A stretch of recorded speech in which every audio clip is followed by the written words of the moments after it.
Anyways, welcome to the show. Charles Moscowitz here.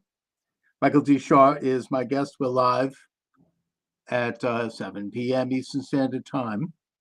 You're welcome to join us if you want to call in 508-537-5596, so you can comment on TikTok or on any of the other platforms, the millions of platforms that we are on.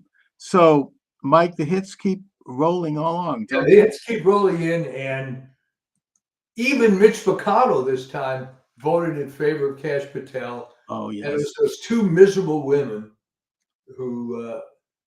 What is the deal? Did they say why they didn't vote for Kash Patel? Because they're Democrats, wearing an R on their shirt. Yeah, there were a lot of those. You know, they're in Texas and they want to win, so they register as Republicans. Yeah, They get the R, and then they're in there, and it's pretty bad. I mean, to the point where I think that in Texas, they've turned the House of Representatives there over to the Democratic Party. So that's how they get ahead. But nevertheless, Kash Patel in there is huge. That is going to revolutionize the FBI in a way. I believe that's the last of the significant appointments. It is. Although they're trying to take out a couple of lower level people that are also important. That Bridge Colby, apparently, who was former CIA Director John Colby, who died under mysterious circumstances, I may note. That's his grandson, I think, or his son. And he's kind of a, he wants peace. He's not a war hawk. He's not a chicken hawk like all these other people. So they're trying to take him out quietly. But the main people are now in, and the government is now in session and constituted, and they better get used to it because they're going after everything on all levels, political, economic, and cultural. They're taking it all on. It's incredible. I never thought I would see this. This is a counter-revolution. It's really the first time that anybody's, probably since Wilson, has stood up to the Fabians, who have been running the establishment and the culture for so long. I mean, they've taken over the Kennedy Center, right? I mean, I think that Steve Bannon noted that the Kennedy Center is almost like their high church. and not only have they taken it over and fired all these people, but as it has been the policy, they've published all their salaries and they're making millions of dollars. To do what? President Trump today. I feel very bad for your native son, JFK, because the currency has been so devalued on whatever his legacy was. Well, it's been revived by RFK Jr. Yeah, well, that's a good point. But I mean, he's cut of the cloth of the old Kennedys. Yeah, a straight moralistic Irish Catholic, Boston guy. He has that thing. His father had it. JFK had it. Teddy, of course, flushed it down the toilet. Yeah, but they. And then, of course, JFK Jr., who was such a playboy. His daughter Caroline, who's a valley girl with a big mouth, what it amounts to. The grandson, what is the deal with him? What is the deal with that? He's a complete nut, and also that she's a real disgrace. I don't even think liberals are comfortable with her. I mean, Alan Dershowitz did a great TikTok where he talked about Caroline Kennedy. That he said, like, he was invited to some kind of a dinner on Martha's Vineyard, and she was there, and she said to him, "If I had known you were going to be here, I would not have come." And just so, such a hack. And then he was on an airplane and he ran into her husband, Ed Schlossberg, whom he knows. He's known these people for years. And he did the shun thing. He looked at him like he didn't exist, wouldn't talk to him. Why? Because he took on a case that was mildly supportive of President Trump. It's not, those are the real Kool-Aid drinkers. I mean, that's hardcore. Well, it's absolutely, Chuck, a Kool-Aid drinker, because at least if someone were the one doing it, you understand. But if you're a generation removed and you're not actually doing anything yourself, and you want to be identified somehow with this movement, I mean, it's a joke. What do you? I mean, look, it seems to me that the Democrats really are just digging in, and they're just now they're opposing these great government reforms. I mean, this is something that, traditionally, I mean, I'll give the example of the Social Security thing. I thought they cared about Social Security. 25 million people over the age of 100 collecting Social Security checks. I mean, and they're trying to deny this. They don't care. They say, oh, it's a computer glitch. I mean, what the heck? This is one of my. I have a list of about 10 cliches that my family is getting tired of hearing, and one of them is the worse it gets, the worse it gets. So you would think that after this barrage of bad publicity, the Democrats, maybe some of them, would change their tune, but no, they dig in more. And you'll find this. What's another example? The Snow Woke movie. They dig in, and it's getting ratioed and ratioed, and they just and they're now attacking people, and the actress is like sneering and yelling and spitting at anybody, and it's are they that like completely tone deaf? I don't know. I mean, I think that the money spigot is being shut down. The corruption has been there. I mean, the corruption's always there, but it really started going back to Wilson.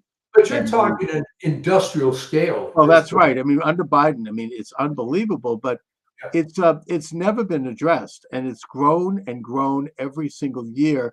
This sort of informal, technically legal, but highly shady and unethical transfer of huge amounts of taxpayer money, which are funneled into these, at least in modern times, since World War II, into these NGOs.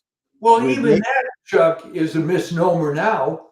I mean, an NGO used to mean non-governmental organization, which was some sort of private group that had in it, but it's all government money. Well, it is. It's exactly completely funded by, and the amount is unbelievable. And I think they're having trouble hiding it. They're denying it, or they don't talk about it, but it's all coming out. I mean, the huge sums of money that were funneled through these corrupt, the U.S. aid, which served as a money launderer, basically.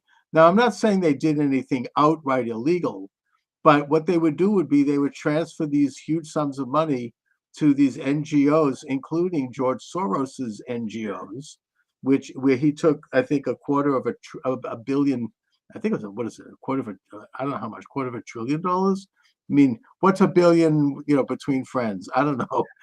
And he then funneled it into the most un-American, the social engineering agenda of everything. Transsexuals, revolutions, open borders, whatever they're into. They just kept funneling taxpayer money. Now, I had to talk about this with someone who says, oh, well, I think those things are good. Fine. Open your own friggin' checkbook and write a check to them. Does a taxpayer have to pay for this? Do we have to pay for sex change operations on animals? I mean, was it like $30 million? Or sex change operations in Guatemala? And they're doing, trying to do regime change. I mean, they were probably behind a lot of the coup d'etats over the past who knows how many years, going back to the 60s.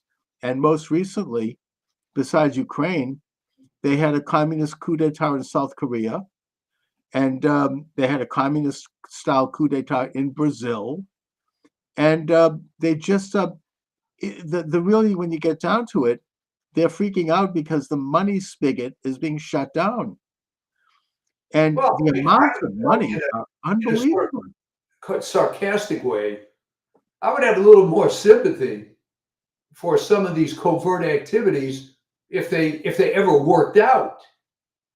But this regime change thing never seemed to work. Well, Whether it's all supporting this artificial, unwanted, social projects that yeah, are not commensurate to anything positive. I mean, you're right. I mean, if they were spending money on something that was actually promoting good in the world, but they're promoting evil, satanic agendas that nobody wants, and they do it secretively. And I think that now, the only attempt, I think, since Wilson, there was only one other attempt to try to get to the bottom of it, and that was the Reese Committee hearing, and that was undone. They went to the bottom of exposing the big foundations that was set up as a byline of the 16th Amendment, which established taxation.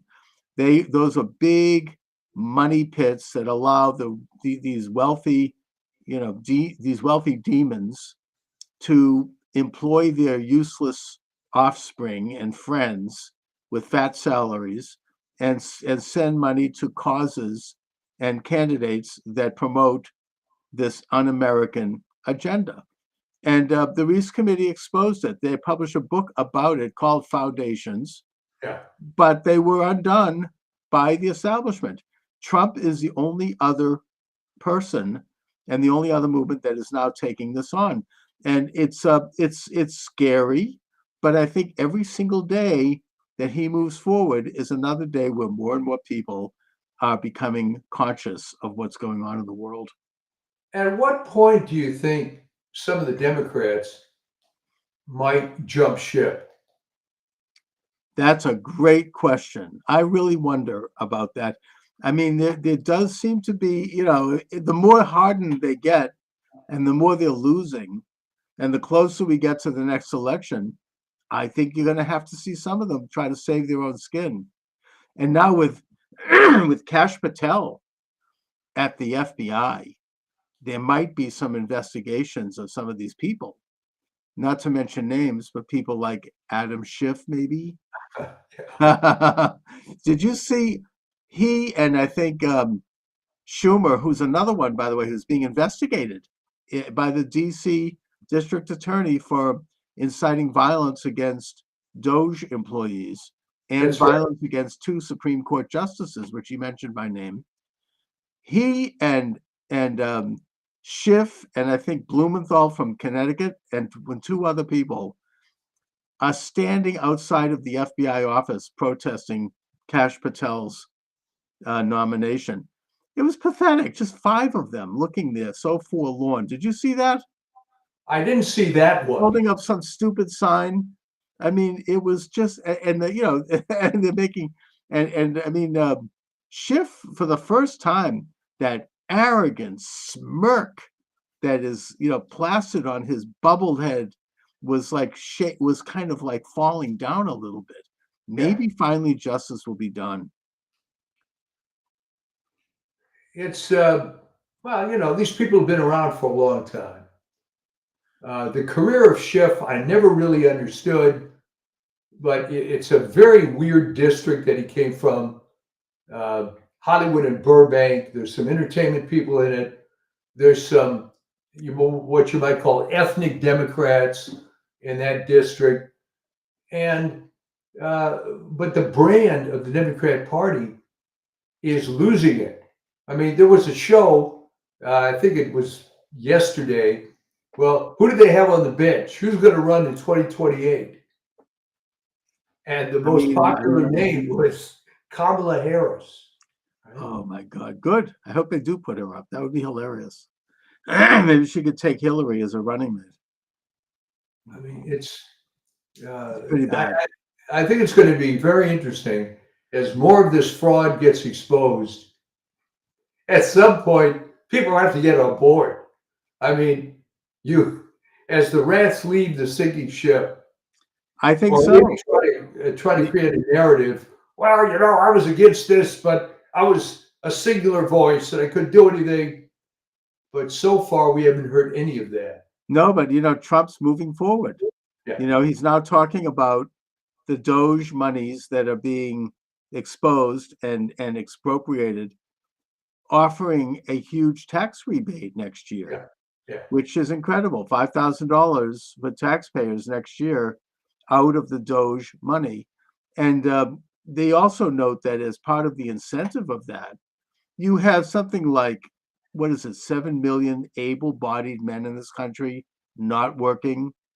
Either they're not working, or as government employees, they've not ever gone back to work because of the pandemic, and they probably pulling down salaries, not anymore, but it gives them an incentive to get a job and to start to file tax returns so they can participate in this Ah, little boom. It's true. That's good social engineering. That's what you want to use our tax system to do. The broader issue that Trump is mentioning, besides the brilliant idea of creating an external revenue service, which is basically to collect taxes from tariffs, is to just do away with the IRS altogether. This would have been unthinkable even yeah. a year ago. I mean, I remember I was asked this question when I ran for Congress by the Boston Phoenix, a left-wing paper. Right. David Bernstein called me into the office to interview me. Did you suggest that we should get rid of the IRS? Like I was some kind of a radical idea. Yeah. How could you have done this? This is disqualifying you. And this is a guy on the left. They were pretty far left too. But yeah, I am suggesting that. The IRS was only put in place in 1913. Before that, the federal government raised revenue from tariffs and apportionments from the states. In other words, the states continued to tax, but they would give a percentage to the federal government, and it was just fine. It ran very well. Washington put in a couple of sin taxes, fine. Tax on liquor, great. The point is that the government didn't need to go into people's personal income, and you have to go through this excruciating process of shelling out money every time you get paid. I mean, It would seem that if you're worried about something being a non-regressive tax system, you'd be more in favor of a consumption tax rather than an income tax. The problem is that in Europe, where that's common, they never got rid of the income tax either. So they have both. They have the VAT tax and the income tax. Well, but Europe is now going to be stuck on its own petard because they're going to have to pony up for their own defense, and they might have to get rid of their 3-month paid leaves and their social health system, which is all free, and because it's all retiring subsidized by you and I. Yeah. So I mean, Trump is moving forward with that. He's like, Europe needs to come together, and they have a direct interest, for example, in Ukraine. And so they need to come together and figure out how to help Ukraine because we're pulling out. And he's doing a direct negotiation with Putin to improve relations with Russia. That's something that the left supported back when the Soviet Union, which was really bad compared to Putin. Not that Putin is some great figure, but that in those days they loved Russia, right? Remember Gorbachev? I mean, oh my God, they were like heroic figures. We could go back to Lenin and Stalin. But now with Putin, Trump is being very realistic. Let's have peace with a nuclear power that controls, about a quarter of the planet. And let's, have peace in that region. And all of this hysterical stuff I'm seeing about, well, Russia's going to conquer Europe and they're going to be like Hitler. No, not really, because Russia was not able to defeat Ukraine. I mean, I support Ukrainian nationalism, and Ukraine has held its ground. I mean, they've lost some territories on their borders, but Russia has not been able to defeat Ukraine. How are they going to end up attacking Poland, a much bigger country with a much bigger army, or Germany? I mean, they're not going to conquer Europe. They've proven that they can't. So, I mean, that whole argument is absurd. And so Trump is saying, let's end the fighting and let's stop the killing and the meat grinder, where you have thousands of people killed every day in a stalemate. Ukraine is not going to get back its territories because they haven't been able to do it. They launched an offensive with a huge backing from the United States in the tune of like hundreds of billions of dollars and all the latest equipment, and it failed. They can't do it. I think they got like a couple of football fields worth of territory.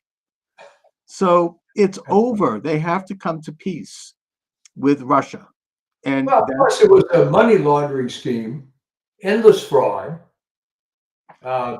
this should now you see the apologists coming out when Zelensky suspended elections, and now he's got support from Starmer in the UK, who's going back to during World War II, Britain suspended elections for a while, and the result of that was when the war was over, immediately the first thing they did was get rid of Churchill. Yeah, they dumped Churchill even before the war was over. Yeah. So once I mean, they had the ability to vote again. So that's an interesting topic, because then you see people posting, well, even during the Civil War, we had an election. Well, not really, but technically we did. Right. I mean, I know what they're getting at. During the Civil War, Lincoln did suspend elements of the Constitution in the guise of an emergency. That's true. However, I mean, it's Zelensky is shaking down the world, and who knows where that money is going. He says that there's $100 billion missing.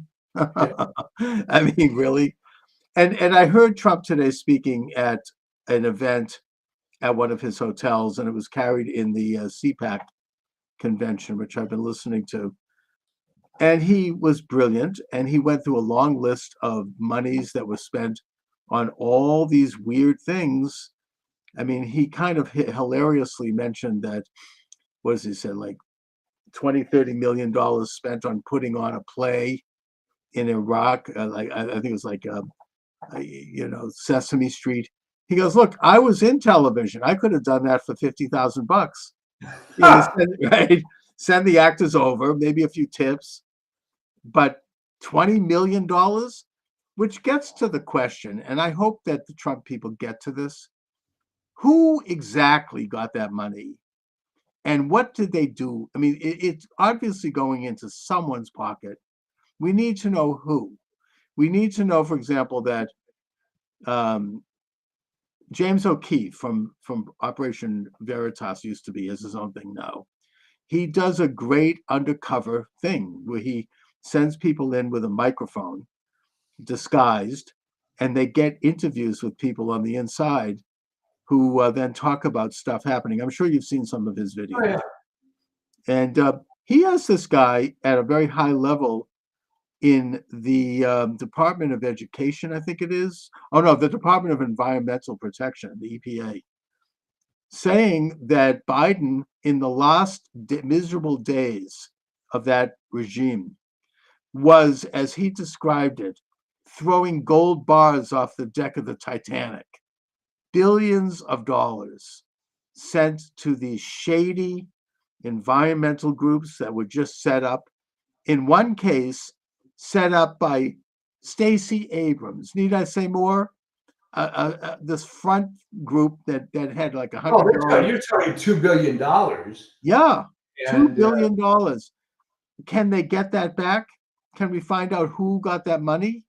Lee Zeldin is pretty good. I mean, he's pretty zealous. He's like, we're going to claw that all back, and we're going to, expose this. And he's fired all of these people that are involved with like environmental justice projects, whatever the hell that means. Really, what is that? Anyways, Trump was like hilarious. It's like, what is this? Justice, environmental justice, something for, pygmies, or I don't know what. It's like, what are they doing? I mean, what the hell is this stuff? Who's getting that money, and what are they doing for it? It's going to be very difficult, unfortunately, because, all right, you have an NGO, and that's going to give money to another NGO, and another one, and another one, and you can investigate it with good resources. And I you'll think be able to find out. these guys that Trump Elon Musk has working for him are pretty good. They But know here's how. the problem, Chuck. As you said earlier, technically, it's not illegal. Doesn't matter. It's our money, and we can get it back. Yeah, It, no, but what I'm saying is well, that, maybe we can't get it back, but at least we can know who has done it, and they can be exposed. Maybe yeah, they maybe could be exposed, but the trouble is if you get a government grant, all right, it's gone. unless the grant is fraudulent per se, which I don't think these are. No, they're probably Maybe technically legal, as stupid. I said. I mean, it's technically legal to give money to do transgender teaching in Guatemala. Yeah, They technically are not. They know what they're doing. These people are very crafty lawyers. It's like the Clintons. They know how to always one step ahead of the law. They know how to manipulate things in such a way. But the whole thing is a fraud. I mean, what did they do with the money? I mean, I know I've mentioned this before, but in my own example, a very small level, when I ran for Congress in 2003, 2004, all these people came out of the woodwork who wanted to offer me services for this, for that. We're going to give you consulting, public relations. We're going to do vote, get out the vote, all these vague promises. And I was raising money, and I gave money to people. And there was this one guy, very slick. We're going to do a PR thing, and we know all these people in the district. And I gave him a pretty good check. Didn't really hear from him again. I figured he was doing the work he was hired to do. I think it was 3 or 4 years later, after the campaign was over, I ran into him at a Starbucks, and he had remorse. He confessed to me, I want to tell you, I didn't do anything. I mean, I just took the money. He actually had some remorse, which I think is unusual for these people. But you could see that he actually felt badly. So that showed me what goes on here. yeah, They yeah. just get these checks and they do nothing because there's nothing to do. Promoting gay pride parade in Belgrade, fine. You could do that with a couple of ads. I mean, Trump was hilarious. He goes, I could have run a few ads in a newspaper for like a couple of $1,000. They're getting $50 million. Who got that money? Somebody's walking around wealthy today, millionaires today. Who got all the money from Ukraine? I noticed that, not to point a finger here, but Bill and Hillary Clinton, the minute the Ukrainian invasion took place, they set up the Clinton Global Initiative again. They had Yeah. disbanded it earlier. What the hell is that? We know that from USAID, their dear daughter Chelsea got a $3 million payment for her wedding. That was something that was reported, by the way, even amongst the liberal press. They said that she got it from the Clinton Foundation. Where did the Clinton Foundation get it?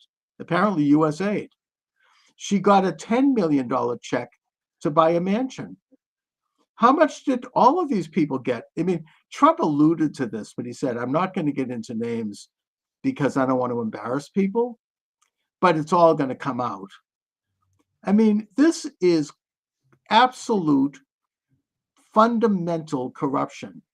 These are people with their hand in the cookie jar. They never thought they'd be caught. I mean, I think that the list of politicians who have gotten rich since they entered office, that's already been published. I think if you get into stuff like the Clinton Foundation gives money so Chelsea could buy a house, I think that is straight out fraud. But they know how to do it in a way that somehow, these are very crafty lawyers, especially the Clintons. They always walked one tiny step ahead of the law. They can't be pinned down. I agree. Of course it's fraud, but they must. Well, here's the thing, Chuck. Okay, the house can be owned by the foundation. That's what I mean. So if she's given the use of the house, that's income. All right. So, I mean, it makes Hunter Biden look like a choir boy, actually, comparatively. if someone decided to pay your mortgage because they like you, free housing would be looked at by the IRS as income, right? I I would mean, think my so. God, they were at one point trying to tax health insurance as being income. Now that Yeah. got shut down, but Well, they tax Social Security as income, even though it was already taxed. yeah, well, that hopefully is going Trump away. is going to get rid of that. I mean, Um, I remember that the main author of that was none other than Senator Joe Biden. I remember I debated that issue with Barney Frank when I ran for Congress against him. what was the argument in favor of it? The federal government is doing all these services. The federal government, people can afford this. You're making a big deal out of nothing. And I pointed out that not only is it taxed, but it's now going to be means tested, and they're raising the retirement age. Yeah. This is your money. You paid into that rotten system your whole working life. Every time you get paid, there's money that comes out of your check for that miserable payment. Well, Now, here's the best part as you personally approach that age. All right. The biggest scam, and I mean, I haven't checked their website recently because I'm well over the age where it matters. All right. All right. Technically, most people can qualify at 65, but you can't be working. You can still be working at 66 and collect it. Okay, but here is, and I loved having these conversations with people younger than me. Well, Mike, you go on their website and they say, no, don't take it till 66. Wait till you're 70. And I know people say, of course they'll say that. So well, they don't I have to pay you. actually, I've heard this argument. I can't decide what to do myself on that one. No, it's very easy. All right. Okay. First of all, I'll make it easy for you. Do you know when you're going to die? Probably not. Right. Okay. So the argument is if you wait till you're 70, the monthly amount will be higher than if you took it when you're 66. But that's BS because it's advertised over the number of years.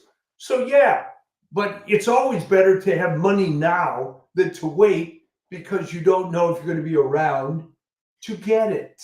They don't want you to take it, so they don't have to pay it out now.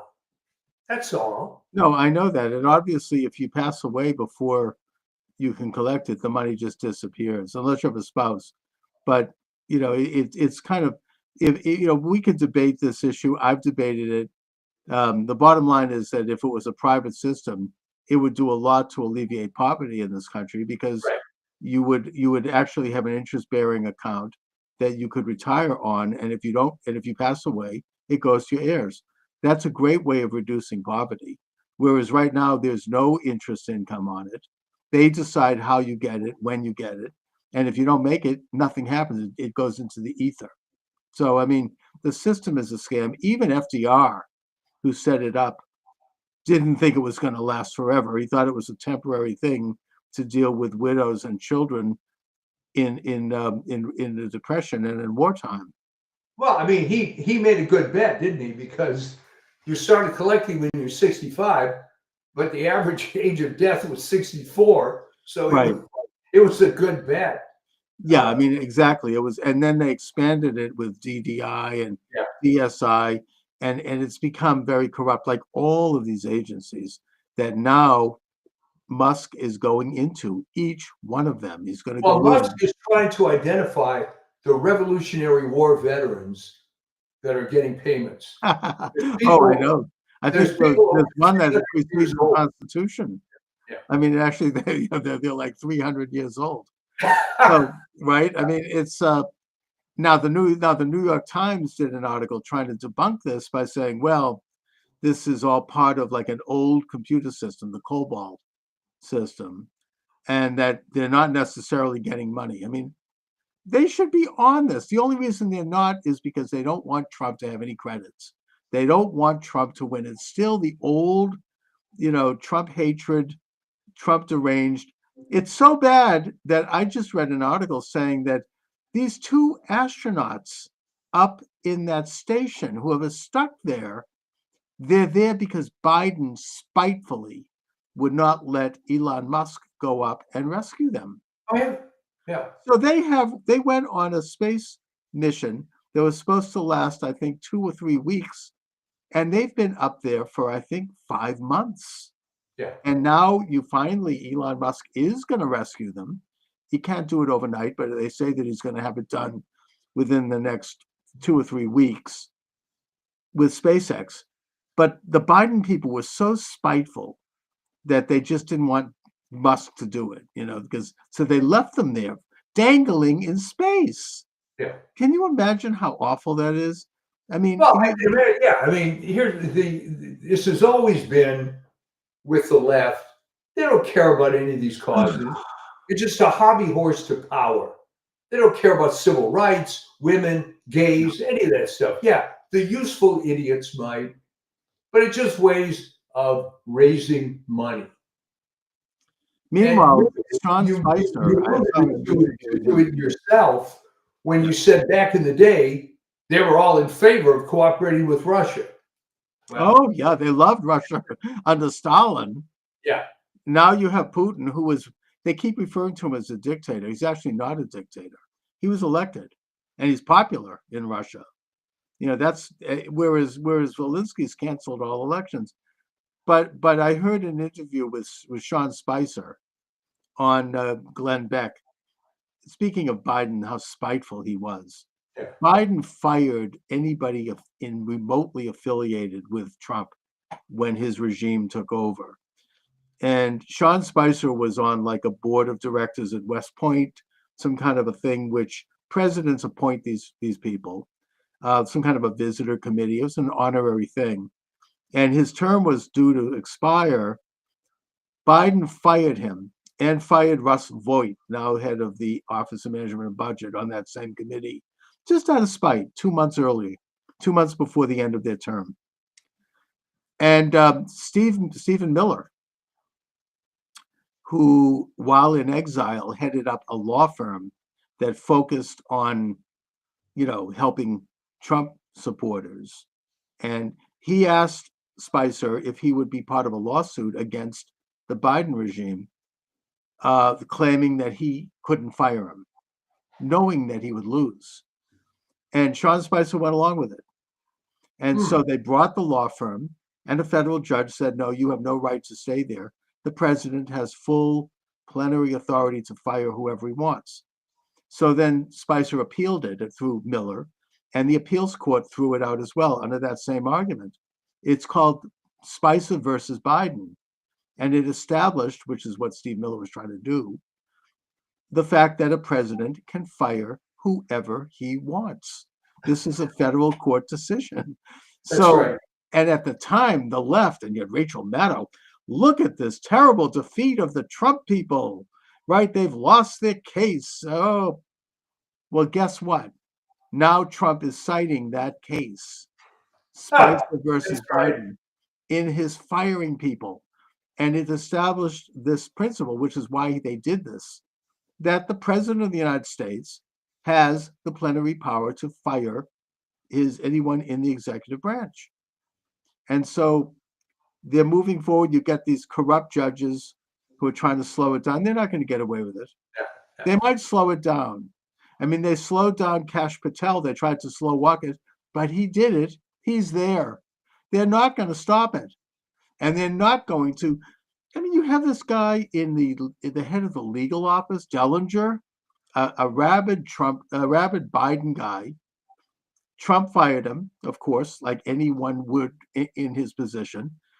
And he has this rotten federal judge, Amy Berman or someone, who was also involved with some of the lawfare decisions, say that Trump not only cannot fire him, but he has to continue to have access to all of the, the files and the information in that office, and that he cannot be in any way marginalized or left out.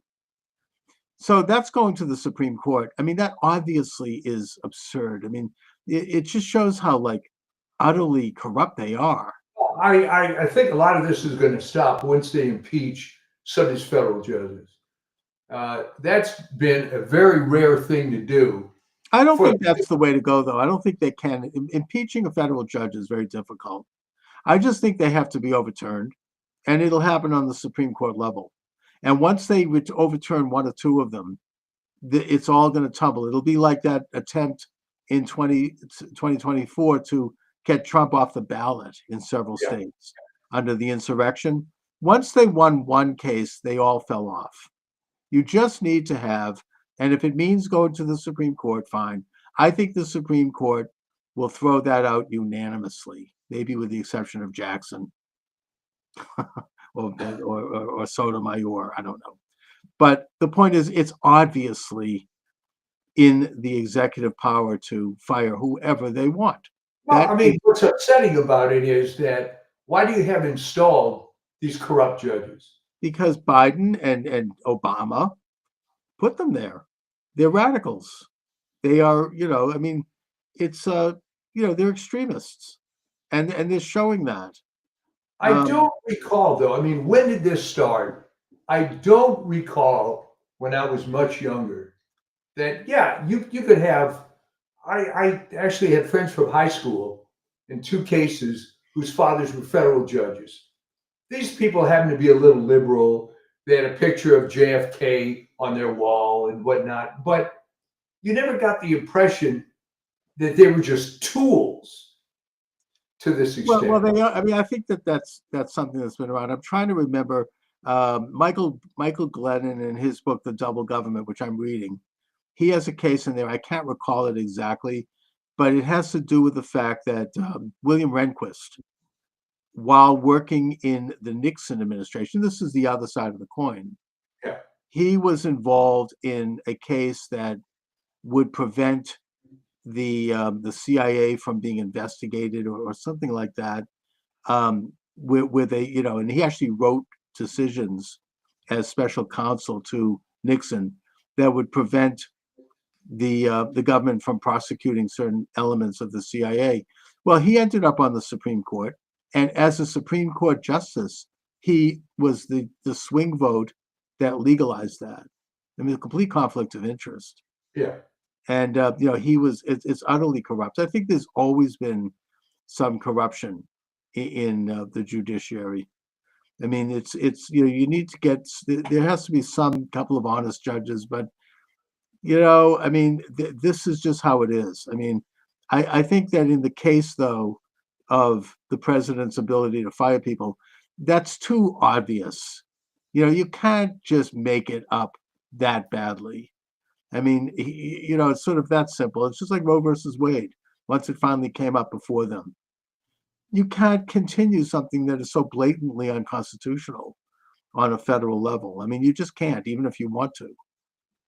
So I don't think those things are going to stand. Unfortunately, it's going to slow Trump down a little bit, but it's all good because the first term they were embedding enemies within every office of his administration who were trying to do everything they could to slow things down and eventually to try to impeach him. The classic example is the Vindman brothers. That's not going to happen this time around because Trump has fired all of them. That's right. And the only line of defense they have are these rotten federal judges, and they are bringing the cases before these select federal judges. I don't think it's going to work in the long run. And no, Trump generals because they're more corrupt. It's so annoying. And I've never been impressed by the judiciary for a number of reasons. The personality of these individuals pretty much sucks across the board. How about the example of Earl Warren? Oh yeah, really, a very. I mean, he's a conservative guy. He wasn't even a lawyer, by the way.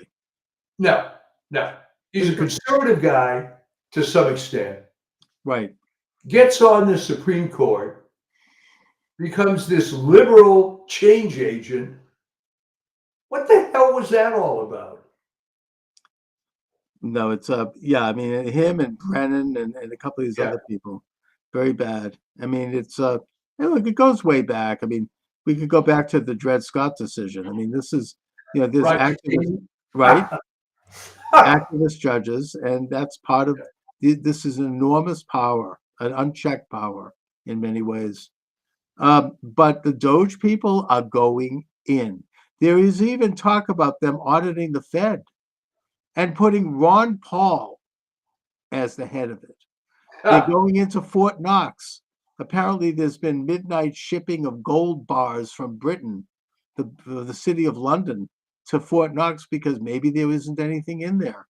There hasn't been an audit of that Fort Knox since I think the early 1970s. You mean the movie Goldwater was the Goldfinger was true? Yeah, apparently. Well, the Goldfinger. Don't forget that the James Bond books were written by Ian Fleming, who was a member of the British Secret Service, MI5. So a lot of that stuff is true. It put in a fictionalized account. I was never a big fan of the James Bond, so I can't really comment too much on those. I know that my brother's a huge fan of that. But I heard that about the gold bars, and you're thinking, oh my God, even Fort Knox is corrupt. There's nothing in there. They'll go in and they'll find like an IOU note on a desk. But everything has been completely rifed through with corruption, and it's all going to be investigated with modern technologies, with people who know their way around forensic auditing and computers. Somebody who's into that I'm very close to, who's into statistics and computing, told me that it's not good because in the private sector, you have all these computer guys, these nerds coming in and taking over these companies, and they don't really know what the hell they're kind of devoid of any real knowledge of real life, and they're firing people who do, and it's a problem. And that this is what's going to happen to the federal government. Then that's not good. I don't think so, though. I think that there's, does anybody really think that firing about 20 to 25% of this federal bureaucracy is going to affect anyone's actual service? I mean, I don't think so. And if it does, it's for stuff that we shouldn't be doing anyways, like DEI and sex change. The stuff that, social engineering. Well, that's like when I first, many years ago, and we did a lot of business, my old company in Mexico. And we had a trip down there, and this is back in the 1980s, I think. And the phones went on strike. So I asked the guy I was visiting, I said, how can you tell the difference? I mean, they didn't work anyway. Right. So, I mean, it's not going to affect. I mean, here in Boston, the Kennedy Library had to close early, and oh my God, the media was like the hair was on fire over this. It opened the next morning. A couple of people were fired. I mean, you'd think that the Kennedy Center is being closed. I mean, this is like big news on NPR. Look what's happening. And I mean, I don't think that this deranged approach is changing amongst the media. Right? It's as bad as ever. No, they're not going to change. They're digging in. It's my old Ethel Rosenberg Model UN thing. Yeah. That this is what you were taught, and you're going to, so to speak, die on that hill, and nothing else matters. Half of the Democrats are sick of it. Like the Bill Maher Democrat, the old liberals. Yeah. They're sick and tired of it. He had on Chris Hayes from the MSNBC, who has a book out. He's one of these hard left. His big cause: we should mind up. If parents want to do sex change operations on their children, it's none of your damn business. That's his big cause. Really? I don't think most Democrats are big. That's not popular. Yeah. I mean, most Democrats don't like that, except for the people on the hard left. And and yet they're digging their heels in. I don't get it. I mean, it's not going to work for them. Well, it's been so many years of being more leftist than now, right? So they take the latest cause, which I'm thinking this is ultimately just an evil joke that whoever came up with this John Money transgender thing. Yeah, It exactly. was almost like a joke to say, okay, how far can we take this? What are they going to fall for? It's It's an sort of like a agenda riff on thing. the book of Job. Well, don't kill him, but try to screw around with him a little bit and see how he's going to react. And It's an agenda that is yeah, not it's not organic. Most people don't support it. I don't think most gay people support it. no, It's a leftist agenda which basically wants to change human nature as a virtue. There's no such thing as the difference between men and women. There's no such thing as men and women. It's like an attempt to, it's the ultimate totalitarian approach that they can be bigger than God.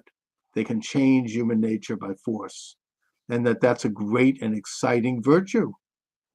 And it's not the kind of thing that it's not a movement. I know people who have actually done some of this stuff, and it's pretty bad. I mean, it's younger people, especially young women, have been sucked into this thing, and I hate to think about what they're going to be like, 10 years down the road. I mean, it's somebody tells me, oh well, you can't stop the puberty blockers because you can't take some. Really? Yes, you can.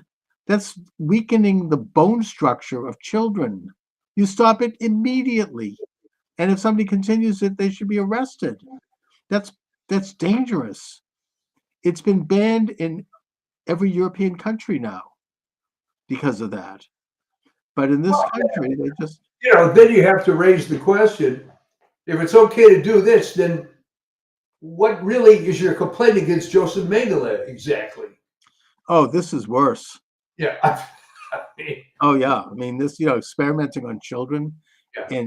and now this is being done by. I'm not going to mention the names of hospitals, but right here in Boston, I know of several places, and I personally know of and know not because they're people that are members of an organization that I go to, who are doctors who are doing this. Yeah.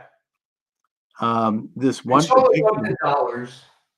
And and it's a belief. This one particular doctor, not to mention names, very prominent, speaks on the Sabbath at the synagogue and gives a homily where he mentioned some in passing. He said, well, Adam and Eve, oh, well, we now know that that's not really the creation of men and women, anyways, right? Because there's no such thing. This is a doctor who is doing these kinds of surgeries. Okay. I mean, they believe this. It's really gotten that sick. It's gotten that well, bad. then let me ask you this: in what way is this guy a Jew? In no way is he a Jew, It's but just yes, a social thing. he's also very learned when it comes to, reading Torah. He's a hell of a lot more learned than I could ever be. And he goes to the shul and raps tefillin. I mean, that's not me. So But yet, you mean this guy is a Pharisee? actually, yeah. I mean, the Pharisees. That's a good analogy. I mean, into the intricacies of the law, and yet misses the bigger picture. Totally blind. I mean, that's what Jesus was saying. He didn't. Yeah, Wasn't there a quote? that's about it. Yeah, I think there was a quote in the book of this Matthew is where he very said, rare, my friend. A he says you Latter-day have, Pharisee. you're attacking the speck in somebody else's eye when you have a log in yours, something like that, right? I mean, there's some great quotes there, and Jesus's argument with the Pharisees was quite real, and it's very Pharisaic, by the way, to I have that. thought they all died. The what? Why don't you have this Pharisee on your show? I'm not on speaking terms, and No. I don't acknowledge him, frankly. I mean, when I see him at the synagogue, it's just so awful. And he Oh, knows my word. it. Yeah, very bad person. But they're out there and they are legitimized and celebrated. and they're doing these things to children that are just unspeakable and that would have been unthinkable even maybe a year or two ago. I mean, do you realize how biblical this all is? You got a Pharisee. They're doing sacrifices to Moloch. I mean, what's next? Yeah, I mean, basically, mutilating and disfiguring children. I can't think of anything worse. That is the lowest, most rotten morality, and it's being done by major institutions all around the country. I mean, this doctor exposed it at his hospital in Texas, right? And he was put in prison. I think that he's got a pardon from Trump. You know who I'm talking about? I don't remember his name, but Yeah. I All he did was expose what was going on in his hospital. And by the way, going on illegally because Texas banned this. And you violated some kind of a technical rule by talking about what's going on here. And he ended up going to jail. Yeah.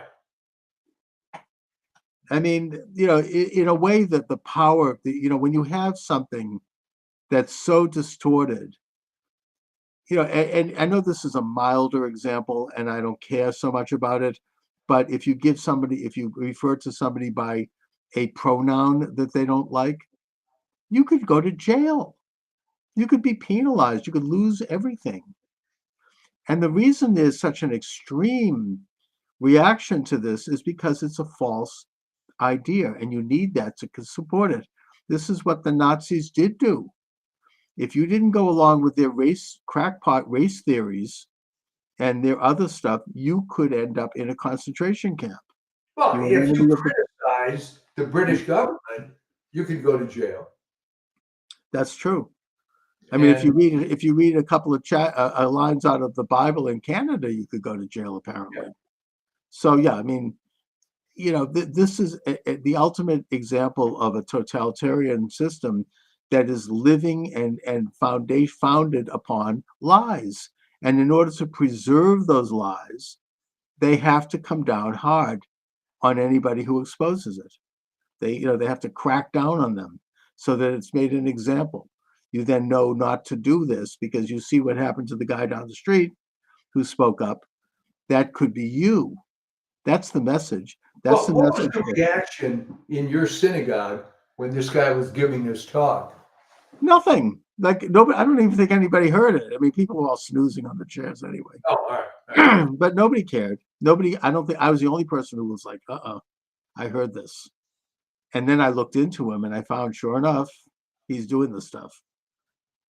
And yeah, I mean, nobody cared. Nobody thought to look into it. He's fine there. Nobody even knows. Nobody cares. It's just not discussed. It's a complete disconnect. It's just a moral disaster. Anyways, I don't want to talk about somebody personally, so I don't think anybody listening to the show will know who I'm talking about anyways. No, but the fact that this exists under the color of a religious organization. Yeah, it makes it particularly awful. Yeah. That's exactly right. It's and it's one thing if somebody wants to say, well, I'm really a woman, fine. But to use the force of the law and of government to force people to lie and say this, that is the example. That's what the Nazis did with their crackpot race theories. You had to go along with it or you face the consequences. I mean, it's just that's why Sophie Scholl, the young girl, was executed. She was Christian. Her Christian conscience said, this is wrong. They're taking people away and they're executing them. And she spoke up, and the Nazis executed her and several other. What's the name of her organization? It was like something like the Roses or the Pink Roses or something like that. Yeah. They were young German teenagers who had like an awareness of what was going on. It's interesting that this leftist group here in Boston, what is it like? Our Bodies, Our Self. That's some weird name like that. They're supposed to study the Holocaust. They mention Sophie Scholl, and I think it's her brother and some other people, but they don't mention that they were Christians because that goes against the narrative. Instead, it's as if they were communists or something, resisting the Nazis. No, they were resisting the Nazis because of their faith. It made them aware of it. And they were executed for that. Anyways. Well, it's interesting. Yeah. But, the good news is winning.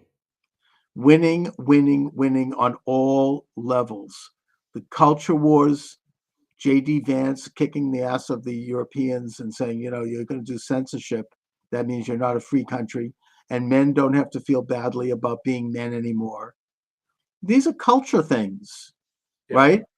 On the economy front, I think that, they are reducing. I mean, it's going back to Trump's playbook of holding the line on taxes, reducing onerous regulations, consolidating government agencies. Scott Bessent has said that we're going to maybe have a little hard time before things get better because of the horrendous mess that they've left this administration. But they're working to kind of consolidate and reduce the size of government and to balance the budget. These are things that are going to further advance the solidity of the American currency.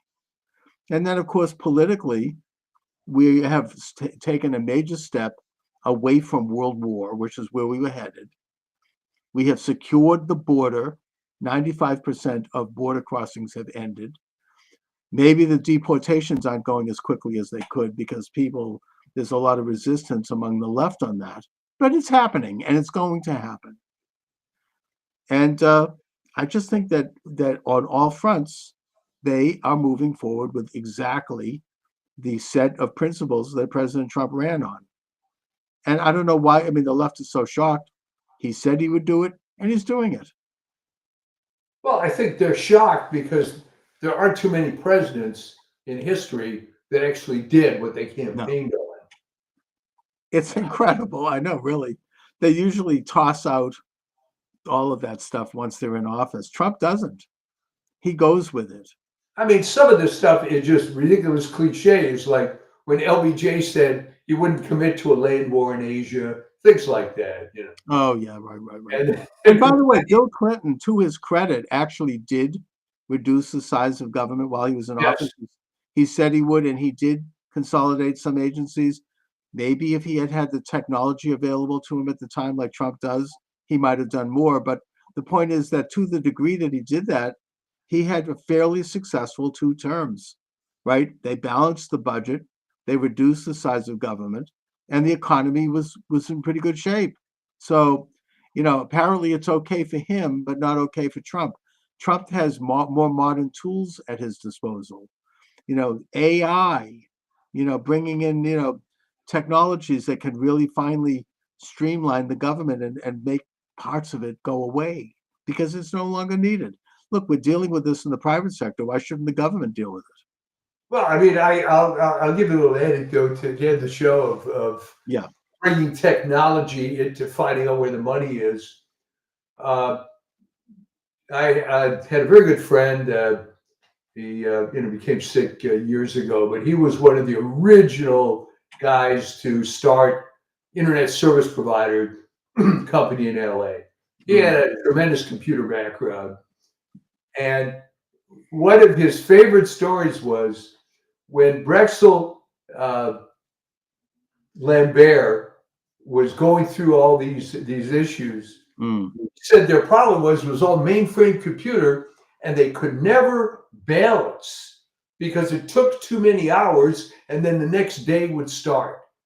So he came up with this incredible software that allowed them to very quickly see what the situation was.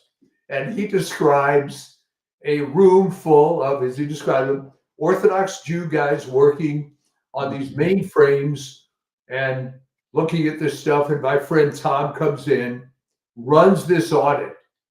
And this is what he said. He said, Mike, the guy looks at me, he said, this can't be right. We have no cash. We've got no cash. This can't be right.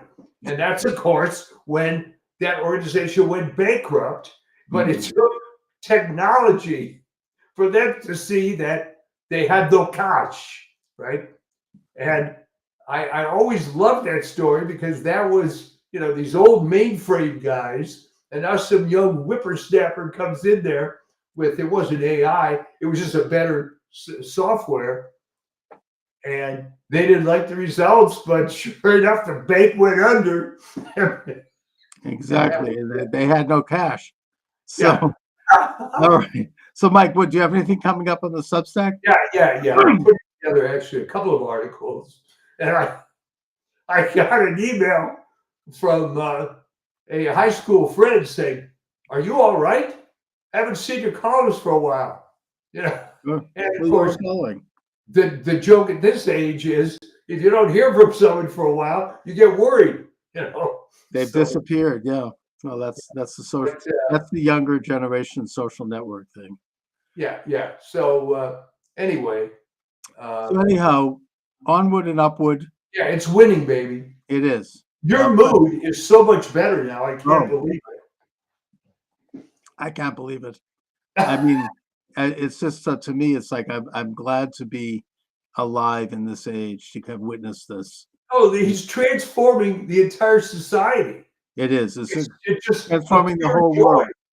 I mean, it's almost like I can't get any work done because I go to the internet and now what did you do? And now what did you do? It's just, yeah, exactly. All right, Mike. Take care. We will see you next time.